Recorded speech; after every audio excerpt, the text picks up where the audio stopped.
Hello साथियों, अगले episode में आप सभी का स्वागत है। पहले एपिसोड में 7 प्रश्न करवा चुके थे। अब एक 8वां प्रश्न है कि रबी फसल क्या है या कौन कौन से होते हैं। तो रबी फसल के बारे में जानेंगे। तो रबी फसल जो अक्टूबर से नवंबर के बीच में बोया जाता है और मार्च और अप्रैल के बीच में काट लिया जाता है, इसको रबी फसल के अंतर्गत रखते हैं। इसमें आपका रबी फसल में जैसे गेहूं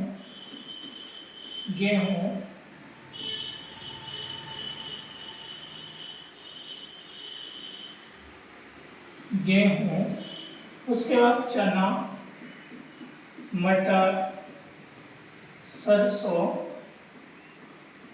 इत्यादि सारी फसलें इसमें रबी फसल के अंतर्गत आता है। अब खरीफ फसल की बात करें तो खरीफ फसल जून जुलाई में बोया जाता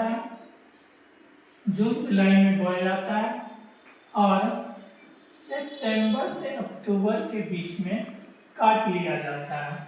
और खरीफ फसल के अंतर्गत जो अनाज आते हैं जैसे आपका चावल, मक्का, बाजरा और मूंगफली इत्यादि फसलें खरीफ फसल के अंतर्गत आता है। और अब 10वां नंबर क्वेश्चन है, कान्हा राष्ट्रीय उद्यान कहाँ है। तो कान्हा राष्ट्रीय उद्यान ये मध्य प्रदेश में स्थित है।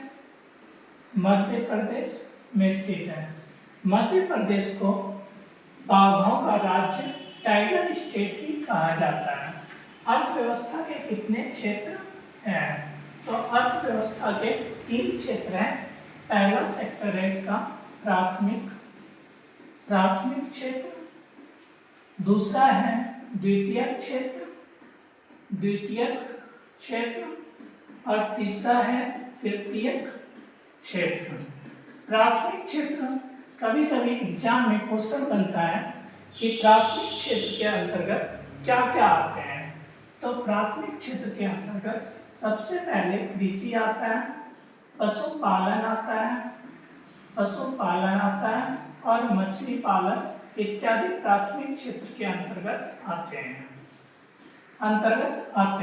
प्राथमिक क्षेत्र। द्वितीय क्षेत्र में उद्योग धंधा और तृतीय क्षेत्र में बैंकिंग सेक्टर, सेवा क्षेत्र इत्यादि तृतीय क्षेत्र के अंतर्गत होते हैं। टैक्सोल का उपयोग किस काम में होता है। तो टैक्सोल का उपयोग कैंसर के उपचार के लिए किया जाता है। सूचना का अधिकार आंदोलन। भारत में सूचना का अधिकार आंदोलन 1905 ईस्वी से संपूर्ण भारत में लागू हुआ।